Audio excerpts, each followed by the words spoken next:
all know healthcare is a huge issue for rural Americans, and many don't even have access to proper care. And it's a matter of life and death. Tonight, we're tackling this issue, answering your questions, and also learning what we can do to protect our loved ones. Good evening and welcome to Rural America Live. I'm Janet Adkisson, and joining me this evening is Dr. Jeff Gold, Chancellor of the University of Nebraska Medical Center and University of Nebraska at Omaha. We're also joined by Professor Elizabeth Merwin, a distinguished professor and Executive Vice Dean of the Duke University School of Nursing, and she's also a past president of the Rural Nurse Organization. Thank you guys for joining us tonight. We appreciate it. Thank you. Thank you. Well, Dr. Gold, let's start with you. First of all, this is not your first time on the show. Thanks for taking the time to come back. Give us kind of a recap. Tell us a little about yourself. Sure. Well, this is my second time on the show, and I really enjoyed being here about a month ago. I'd like to start off by just thanking Mr. Patrick Gotch for this special occasion for last time and for this time. His vision and his understanding of the importance of healthcare to the rural communities of America is what's got us sitting here and talking about these very important subjects. So in recap, I describe myself as a nearly recovered cardiac surgeon, spent 25 years of my life treating heart disease in the operating room in the clinic, followed by about 15 years as being everything from a medical school dean to a university provost. Now I have the great honor of serving as the Chancellor of the University of Nebraska Medical Center and at the University of Nebraska at Omaha, and the chair of the board of our healthcare delivery system called Nebraska Medicine. Well, before we move on, tell us a little bit about the Medical Center, if you would. Sure. Well, the University of Nebraska Medical Center is one of the 4 campuses of the University of Nebraska system. It's become, let's see, this year it'll be 150 years since the medical school was first founded, so it didn't start just yesterday. We now have 7 colleges: medicine, nursing, pharmacy, dentistry, allied health, public health, and graduate studies. And we have urban and rural campuses. As a matter of fact, total of, I guess, 6 different campuses now, spanning 500 miles of urban and rural Nebraska. Multiple clinics, primary health care partners, our Nebraska Medicine and Children's Hospital and many others, and really have the privilege of delivering both urban and rural health care, everything from the most basic primary care to the most complex specialty care across the state of Nebraska and in surrounding communities. Now, before we meet Professor Merwin, I do want to add, again, this is your second time here on the show. Any follow-up from that first round? You know, I've had just a ton of phone calls, emails, communications, but one I'd like to just do a special call out. We got a call from Minnesota. I believe it was Ron from Minnesota, who actually called us from his hospital room in the Fred and Pamela Buffett Cancer Center to say that he was going to have a very special type of bone marrow transplant done the next day or in the near future, called a CAR-T transplant. And he talked about the care that he was receiving as he'd been a patient of the Buffett Center for over a decade, comes in from northern Michigan for that care. And so the following day, I actually went to visit with him and his wife in the hospital as he was getting ready for his procedure. He was in a great mood, and as I understand it, he went home last week and he's doing great. So wonderful. Ron, if you're listening, congratulations. Absolutely. All the best. That's a nice shout out to be able to do. Absolutely. Well, Professor Merwin, tell us a little bit about yourself. Sure. Thank you so much for having me. I'm a nursing and health services researcher, which means that I study quality of care and access to that care and cost of care. And I've been doing studies with different rural researchers and communities over the last about 20-some years, trying to find ways to improve quality of care and access to care in rural areas. I also teach leadership at the Duke School of Nursing and the Doctorate of Nursing Practice program. And I also teach our Ph.D. students how to design and conduct research that makes a difference in improving quality of care. Now, as we mentioned, you're also a past president of the Rural Nurses Organization. Give us a little insight as to that organization. Well, the Rural Nurse Organization was started in 1989, and its purpose is to maintain the focus on rural nursing as a specialty and promote that, and to let others know of that specialty. We particularly focus on the diversity of rural communities and rural nurses. Every rural community is different, and the practice of rural nurses is so different from community to community and setting to setting. We give a voice to the rural nurses, and we provide educational opportunities and resources that help our rural nurses. And all of that is so that we can work together, learn together, and improve the quality of rural care. And I understand that part of the opportunities available, part of that is networking. In fact, a conference that you have that takes place on a biannual organization or schedule? Yes. So our biggest event is every other year. We partner with different communities and organizations to offer an international rural nursing conference. And so we've partnered with the University of Alabama, Capstone College of Nursing, and the University of Kentucky College of Nursing, previously with South Dakota University's Schools of Nursing and a foundation, and before that with schools in Montana, and it goes back for years with other partners. And this allows us to move our conference to different places, and that usually brings in more and more nurses from the local community in addition to those that travel from all over. That certainly makes sense. Well, let's talk a little bit about the role that nurses play in improving health. And that's, a pretty broad statement, but it's an important job everywhere. But there's a connection between what we just heard about this conference and the Rural Nursing Organization and exactly what is being done. Because when you bring people together, caring professionals, and they share their experiences, they share their best practices, it doesn't make any difference whether they're in medicine or nursing, pharmacy, dentistry, or any of the other health professions, that they all get better as a result of that kind of program. And that's a very important contribution to, in this particular case, rural nursing care. But in the broader context, this is really about collaboration. It's about bringing together healthcare professionals of all types across disciplines, what we call interprofessional or interdisciplinary care. It's about bringing geographies, rural geographies, together to use the strengths of each of their communities. Some may have more strengths in obstetrics, some may have more strengths in geriatrics, care of older patients. It's about bringing together the interprofessional teams of people, and to be sure that our emergency transport teams are well trained, as well as those in our emergency rooms, inpatient settings, outpatient settings, et cetera. So it's a real collaboration, I think, on interprofessional teamwork and using each of the professions to the maximum extent of their license. What about the nurses' role specifically in these rural communities? You're dealing with a tighter population and sometimes maybe a unique situation as well. Right, and we find rural nurses working in every single health setting in their rural communities, from inpatient care all the way to palliative care and end-of-life care. We also find them as leaders of their community and developing partnerships with other community leaders, with other health professionals, and linking with other organizations like universities, maybe not even in their own community, to develop partnerships where together they can implement education, innovative practice that all aims to improve quality of care. And that comes back to the collaboration that you were talking about, and universities working together, but not just universities. It expands beyond just the education's perspective. Well, it's much beyond the education's perspective, because it's got to link not just who we're educating and training for what role. It's got to link what we're studying in the research labs and in the clinics. And then it's got to link the rural and urban communities. And, interestingly, there not only are significant access challenges and other challenges in rural America, but there are urban deserts of healthcare as well. And they face sometimes very similar problems.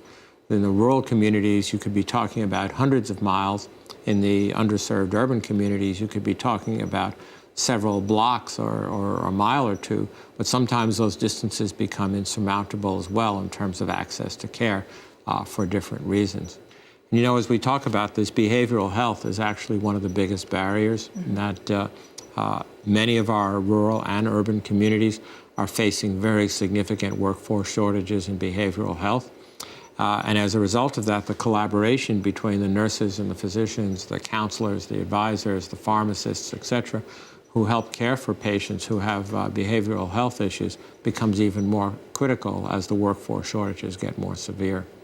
Yeah, and I think the trends in doing more interprofessional education and teaching professions to work together during the educational period, in partnership with the communities, allows for partnerships to grow and for both the faculty and students to work with the community leaders and healthcare providers on healthcare solutions in that community. That often is a source of problems that the community is trying to solve, or the healthcare setting, that sometimes we can do research studies on to find a solution and then implement. In terms of the behavioral health, I think one thing I'm very optimistic about, and I hope happens, is we have seen a large growth in psychiatric mental health nurse practitioner programs in our country, some of which are offered so that one can live in their home, rural community, and take the program through both web learning, distance learning, coming to campus for intensives. I know we have just started one at Duke like that that focuses on rural and underserved population, and includes a certificate in telemedicine. And what I would love to see is the rural communities that have the big mental health shortages, and the large majority of rural communities do, identify nurses that are within their community, in their health settings, well established and credible already, and support them to develop that additional educational set to help improve the resources in their own community. That brings me up to a conversation I want to have here in just a moment, and talking about the shortage that you have in folks coming into the healthcare profession. And that's certainly something nationwide, but especially in our rural communities and folks willing to come back to rural communities. So we'll talk about that. And of course, we're going to continue our conversation this evening, because we're going to pause for a break. But of course, our phone lines are open now. So give us a call. That number is 877-731-6733. That is 877-731-6733. Call in with your questions for our panel, or of course, you can also let us know about the quality of healthcare where you are in rural America. What's working, what's maybe lacking in your part of the countryside. Join the conversation on the other side of this break.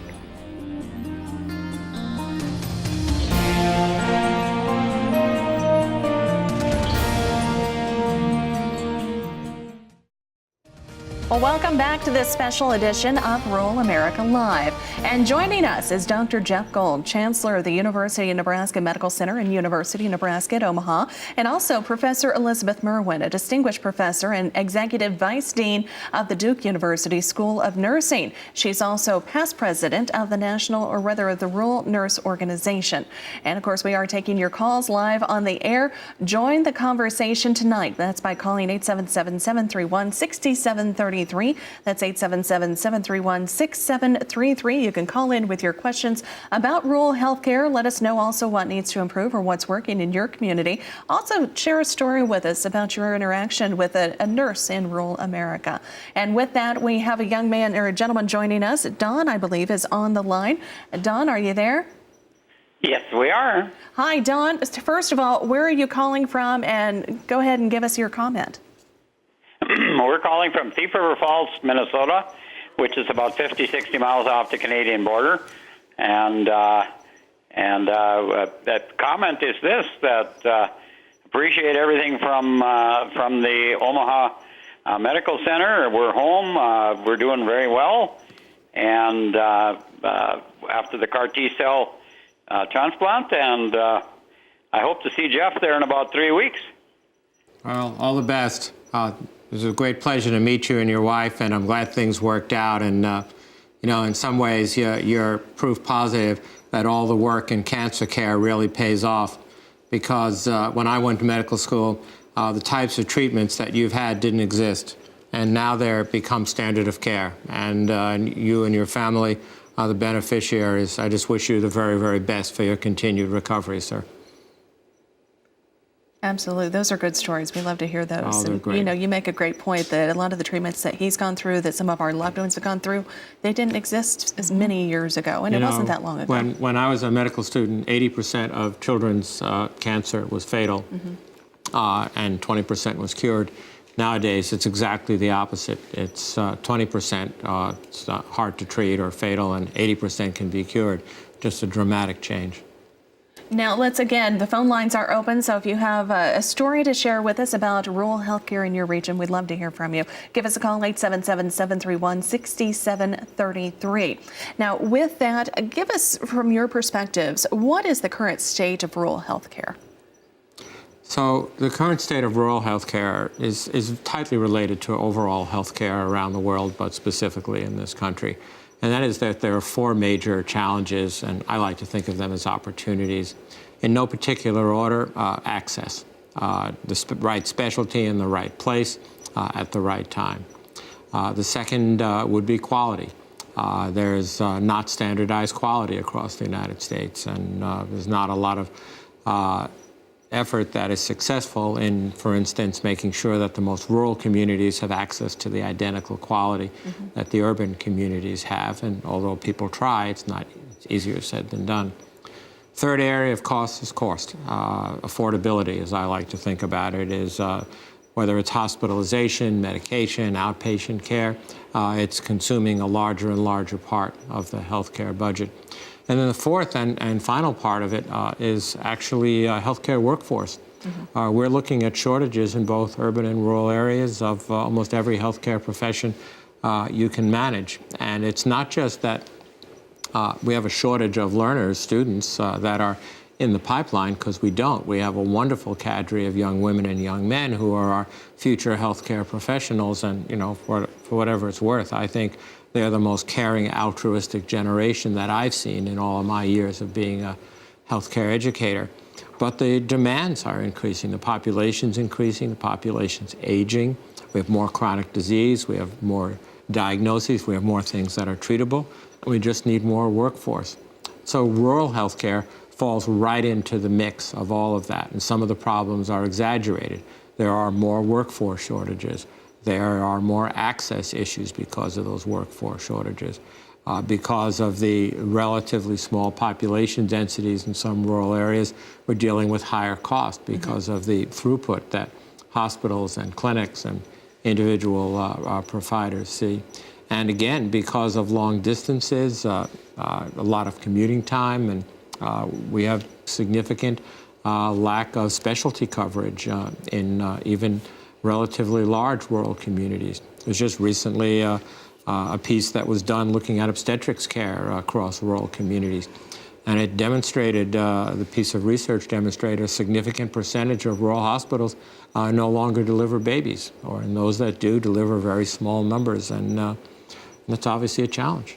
All right. Now, before we, I'm going to let you respond to that as well, but before we do that, let's go to the phone lines. And we have Roger from Missouri. Roger, thanks for your call. Go ahead with your comment or question. Okay, my comment is that I had a heart transplant up in Omaha a year ago next month, and I've been doing real good, and the doctors were real good up there. I mean, they was great, and so were the nurses.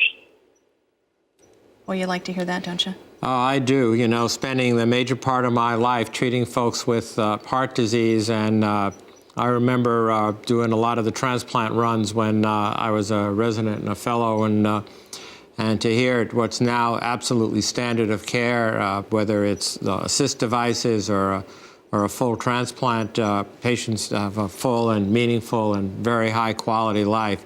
So I congratulate you on getting into the hands of a great medical center, and I certainly wish you the best in your recovery.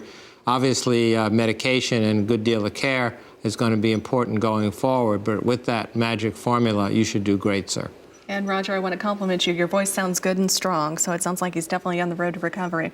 Well, again, we are taking your calls and your comments. If you're a healthcare professional in rural America, we would certainly love to hear from you. And of course, that covers a wide range. What folks working in the hospitals, those working on the emergency vehicles, whether it's a ambulance or even a fire truck, anything like that. We'd love to hear from you and your experience in rural America. 877-731-6733 is the number to call. Share your story and statements. We'd love to hear from you. Now, as we continue the conversation, of course, we talked about the state of healthcare in rural America. And Dr. Merwin, I was going to let you follow up with your thoughts on that. Sure. I think that the biggest challenge to rural communities is acquiring the resources that are needed to meet the unique needs of that community. And it's sometimes hard to figure out what is the optimal use of resources because every rural community is different. So what works in one community may not be exactly what's most needed somewhere else or doing it exactly the same way. I think we need to have better ways to build partnerships and connections with all the different parts of the health system in the rural community, and as people leave the rural community to acquire specialty care, the follow-up care and the communication back and forth and the transition, I think is an area that some communities find that they are still working on, the follow-up and transition of care.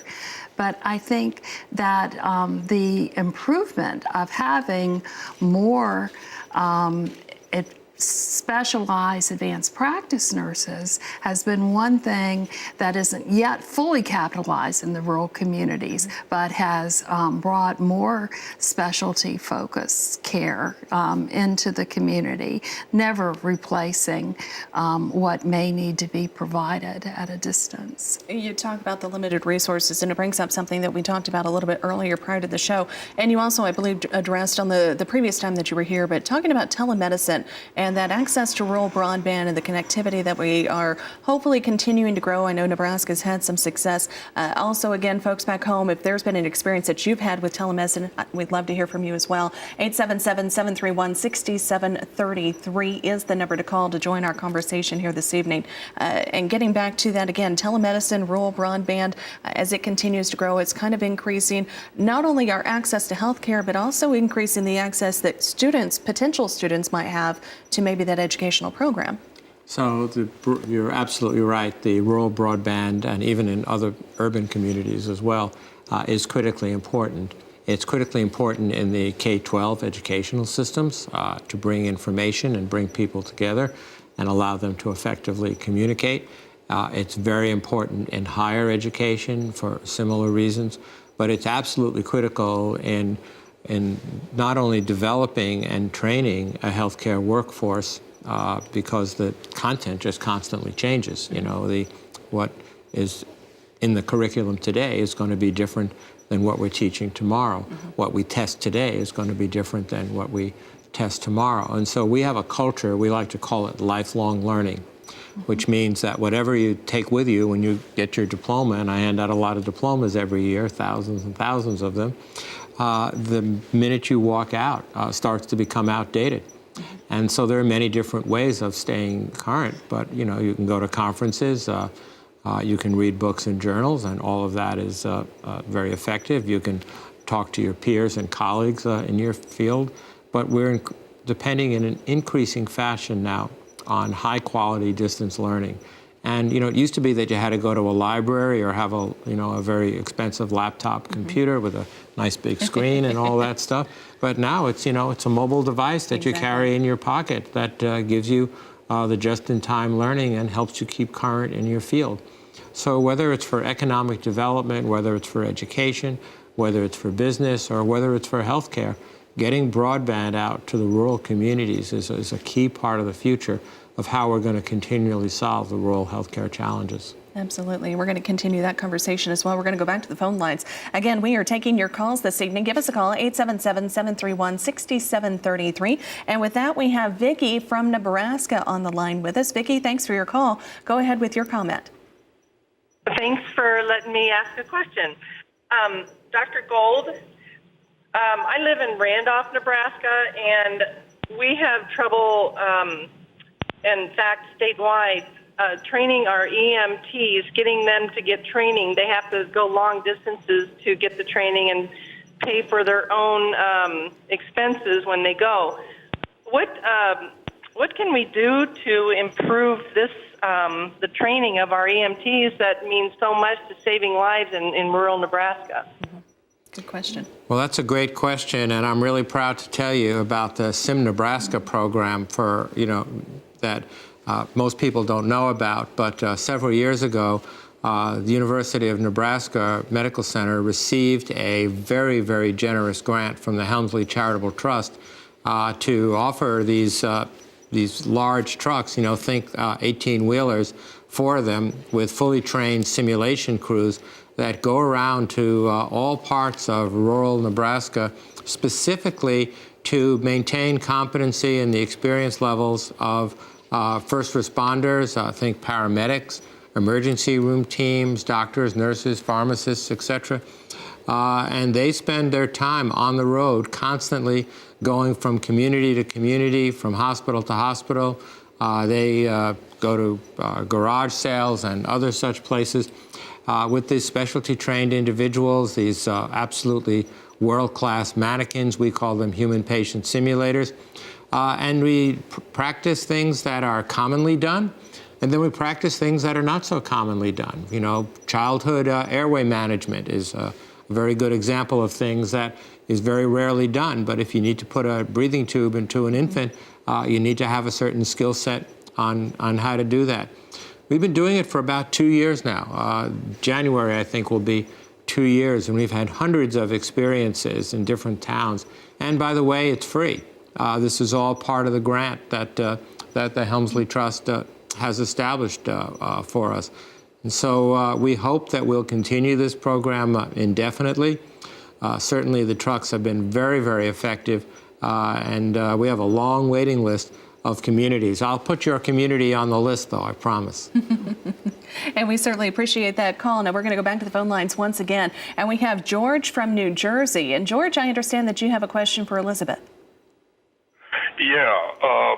Here's the thing that I don't really understand there's a shortage of nurses. Is it more, what's it attributable to? I mean, is it more about compensation? Is it they're just not attracting them because the money isn't good enough? Is it that they just don't want to live out in rural America? I mean, what is the cause of this short supply of rural nursing talent? Good question.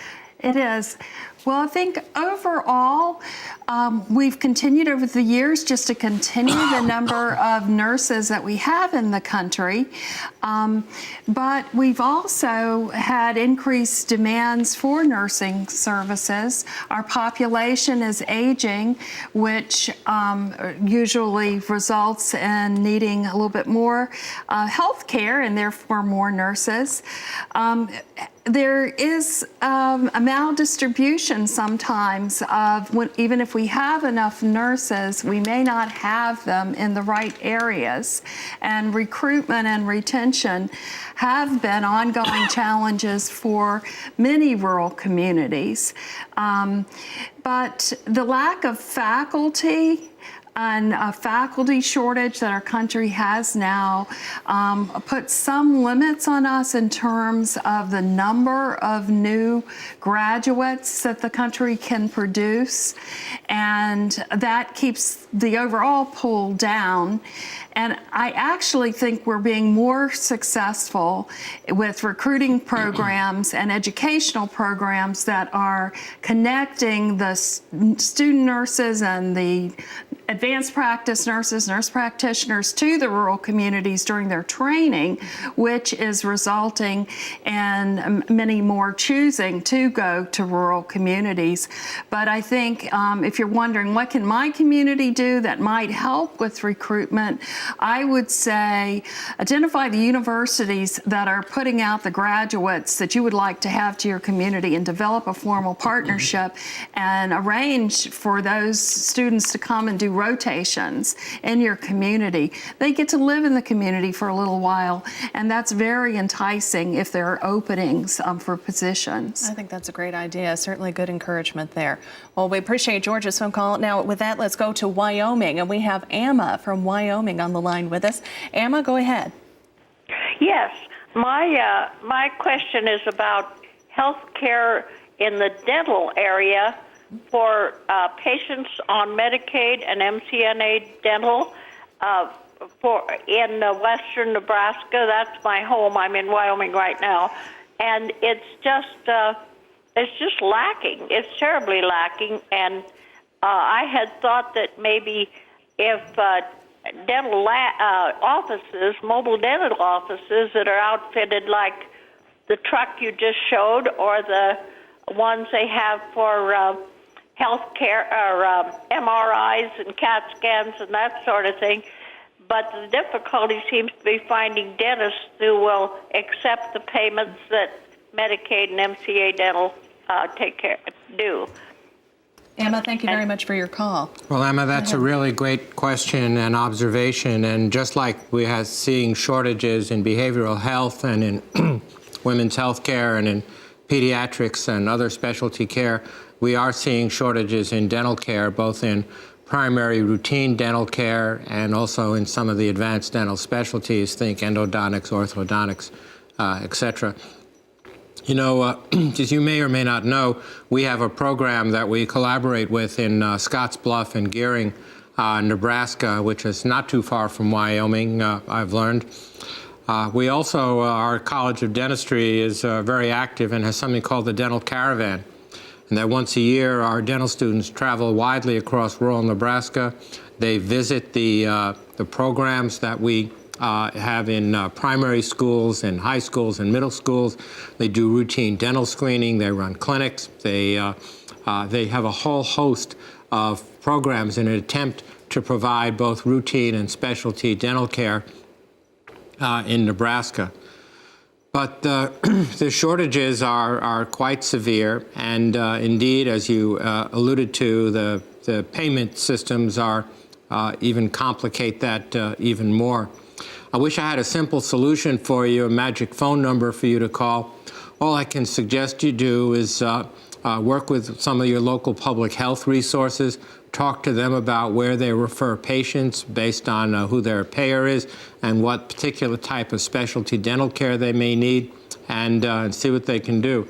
If not, give us a call and we'll see what we can do to help you as well. Is that probably how they can learn how they could maybe connect with the caravan that you mentioned?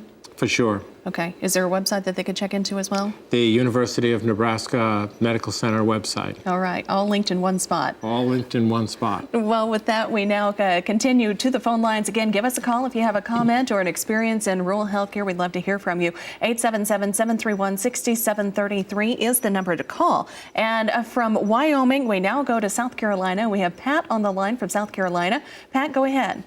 Yes, I was just wanting to compliment our healthcare system here in Spartanburg, South Carolina. My husband had 2 aneurysms repaired last weekend, non-invasive way, by a godly vascular surgeon that we have. We have a good team of doctors, and our nurse practitioners that we have are excellent. We see them on occasion when we don't see doctors. So I just wanted to tell you that ours is outstanding in this area. That is wonderful to hear. Healthcare professionals really aim for excellent outcomes and patient and family satisfaction. Thank you for sharing your experience. Absolutely. Thank you very much. Again, that was Pat from South Carolina. And now, as we continue moving on through the hour, one question I do want to ask, and I thought from Wyoming, she had a great statement talking about maybe a mobile dental unit, but what can be done to improve our rural health care across the countryside? Access is one thing, but what else are we looking at? Well, workforce, we were talking about earlier, is absolutely key. Having rural training programs, you know, one of the suggestions I would make to complement Beth's earlier excellent discussion is, you know, if your next door neighbor's son or daughter is interested in being a nurse or a physician or a dentist or a pharmacist, encourage them to do that. If you have a chance to speak to a group of young women and young men in your school or in your church, encourage them for careers in healthcare, because the single highest predictor, frankly, of getting a young woman or a young man who's got a degree in the health professions to come to a rural community is to have them come where their parents and brothers and sisters live, where their friends are, to the church that they've attended for their, early adult life. And so that's a very important consideration. Another one that I love to talk about is, coming back to our discussions about telehealth and telehealth delivery, is making sure that all of the health profession students and adult learners as well have experiences in delivering telehealth. There's an art and there's a science to delivering telehealth, whether it's in psychiatry or pediatrics or other areas. It takes some training, it takes some experience, some mentorship in doing it. And we need to build that into our training programs. We need to be sure that we have effective communications. And we talked a little bit about the last mile of digital communication. But equally, we need to be able to move large files of X-rays, CAT scans, MRIs quickly and seamlessly from rural to urban and rural to rural and urban to urban communities. We can move files halfway around the world sometimes a lot faster and a lot more accurately than we can move them halfway across the state. And those are some of the challenges that we're working on that will continue to improve the quality of care and the access to care. And by the way, we'll also reduce cost and duplication, unnecessary travel. You think about the cost of health care. Most of us think about the bill that we get when we refill a prescription or we see our doctor or, heaven forbid, need to go to a hospital. But we don't think about the day or 2 days that we have to take off to travel across a large rural state like Nebraska for a half-a-day evaluation in the cancer center and then time off from work and pulling your children out of school. I mean, those are material costs as well, even though we may not have to actually, write the check for that. Certainly makes sense. Well, let's go back to the phone lines again. We're taking your call. Give us a call. Our phone lines are open, 877-731-6733. That's 877-731-6733. Call in with your comments or questions about rural health care. And before we go to break, let's go back to Colorado, or back out west rather, to Colorado this time. And we have Robin on the line with us. Robin, go ahead with your comment. Well, one of my concerns with regards to access to rural health care are the small ambulance services in various counties and cities that are being bought out by private ambulance companies. And then the result to the patient that's picked up by the ambulance company is a skyrocketing bill. Is anything being done to look into this situation that seems to be popping up all over Nebraska? Excellent question. Well, I can't speak specifically about Nebraska, but I can tell you across the country it's being dealt with community by community. And these relate to the contractual relationships among and between the private ambulance companies and the insurance payers. And so, whoever the large insurance payers are, typically will try to negotiate a better contract for their payers. Some advice that I like to give to families, and when I was actively practicing heart surgery and a patient was out in a rural community that had to be either flown in or driven in or emergently, I would always ask the question of, are you going to take my insurance? And if not, what's my participation? What is it going to cost me, et cetera, just to be able to at least understand what the costs are in advance. And another suggestion that we make to people is if a family member or a loved one is a friend is being transported from hospital to hospital or from one part of the state to another, emergency room, et cetera, if you have the time, talk to the people at the receiving institution, at the receiving hospital, and ask them if they have a preferred mode of transport. Ask them, what they use, what they would do if this were their family member, and how to make it safe, of course, which is what we all want, but also to try to make it cost effective. Good suggestions. Well, let's go back to the phone line once again. We're taking your calls, 877-731-6733. And we have Bill from Arizona. Bill, go ahead with your thoughts. Okay, this is Bill from Arizona. I also born and raised in Iowa.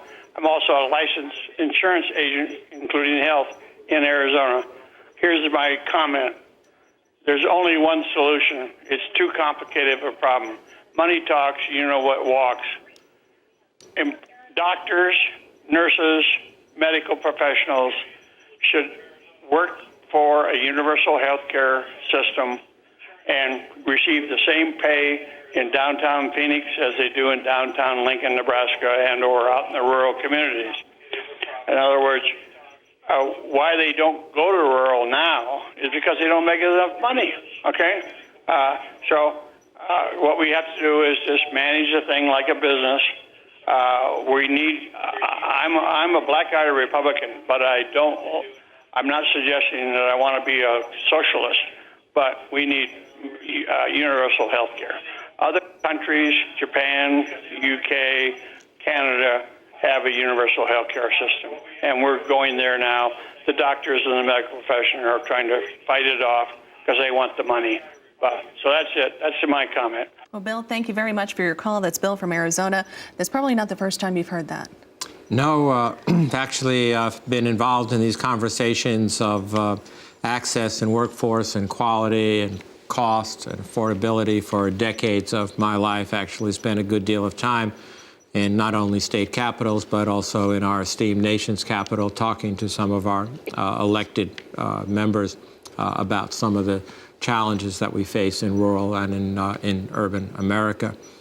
There's no simple solution to this problem. This, as I say, even if there was a all-inclusive single-payer system, which, given the diversity of healthcare needs across the United States, given the complexity of how the workforce is distributed, given the very different aging, genetic patterns, et cetera. Think about everything from healthcare delivered by the Indian Health Service to federally qualified clinics, to large urban academic medical centers, to small rural hospitals. There's no one shoe fits all. There's no single simplistic system, or believe me, it would be in place a long time. There is no question that cost and reimbursement and affordability matter, but there are also very significant issues of training, maldistribution by specialty, as we talked earlier, some of the rural considerations of transport, the cost of transport, and the complexities of portability, of insurance. It's just an extremely complex formula. But I do agree with you, Bill, that it's time to rethink all of this. There's been a lot of effort. Medicare was first formed in 1965. That's a long time ago. But the Medicare that was formed in 65 has been reformed and rebuilt and reframed, and, by the way, refunded dozens of times since then. And so it is a very dynamic process. And hopefully it'll just continue to get better. Well, Bill, we certainly appreciate your call. Again, that was Bill from Arizona. And before we head to break, we're going to check in with Rosemary. Rosemary is from Nebraska. Rosemary, go ahead with your statement. Hello. Thank you guys for giving me the chance to call in. I just wanted to say that, I'm a student at the University of Nebraska, Omaha. I'm working towards my junior year in computer science. And my question for you guys was, as a technologist and as someone in a community of technologists, what can modern digital technology do to help health education in rural areas, apart from telehealth? We could spend hours. Absolutely. And talking about how digital technology can help. I'll take just a small shot at it and then turn it over to my colleague here. But we are now living the era of what I like to call big data. Huge amounts of information on human genetics, patterns of disease, family histories, etc. We're at a stage now that we can begin to seriously predict disease and illness. We're at a stage now that we can intervene in a very positive way in terms of health and wellness, and through what is known as advanced analytics. And your alma mater, University of Nebraska at Omaha, has got a huge program in information science and technology that is doing exactly that. It's trying to use big data to better understand how to prevent disease, to better understand how to intervene earlier and to screen and to and really make a difference, which will improve access and reduce cost. Professor And Merwin. in partnership with people like yourself who are learning computer technology, computer science, you need to partner with the clinicians to develop the new techniques.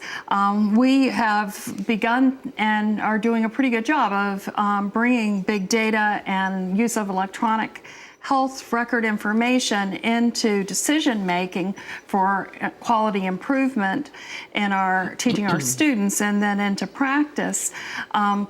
We need your help to be able to do things better and more efficiently, and particularly in the open field of developing the use of technologies to deliver information and to interact with the students as they learn in the educational and practice environment. That comes back to the collaboration you were talking about earlier, where we're collaborating within the healthcare industry itself, but also collaborating with other generations and also other industries as altogether. You know, the technology is a tool.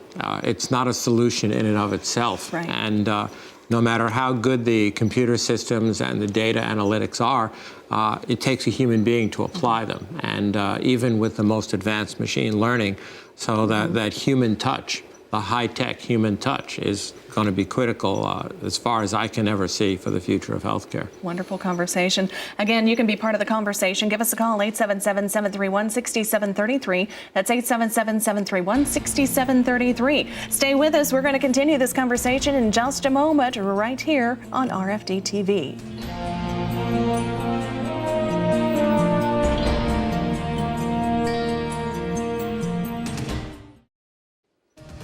Well, welcome back to Rural America Live. And joining us is Dr. Jeff Gold, Chancellor of the University of Nebraska Medical Center and the University of Nebraska at Omaha, and also joined by Elizabeth Merwin, a professor and a distinguished professor and executive vice dean at the Duke University School of Nursing.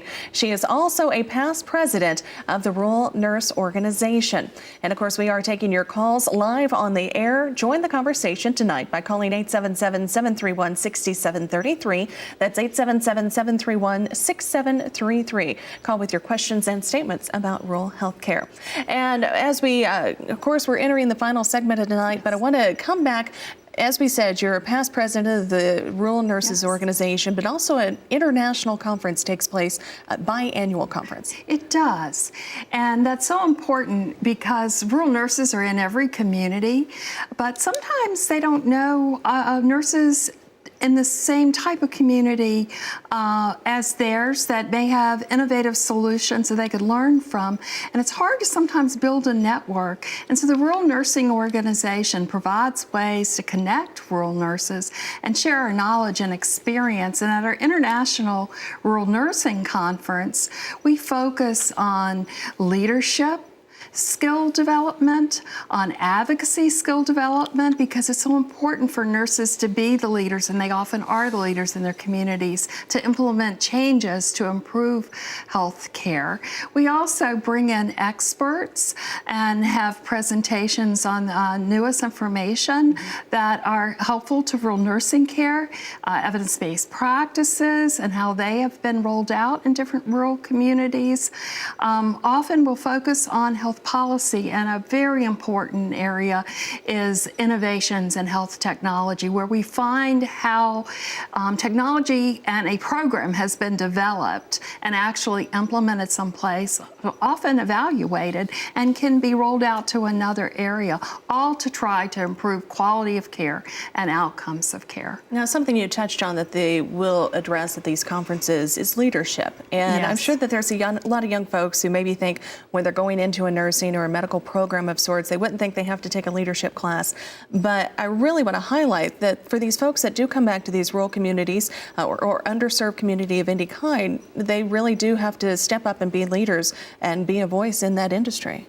Absolutely. It's a pivotal role for nursing everywhere, is for nurses to be leaders. And we actually have leadership in all of our levels of education.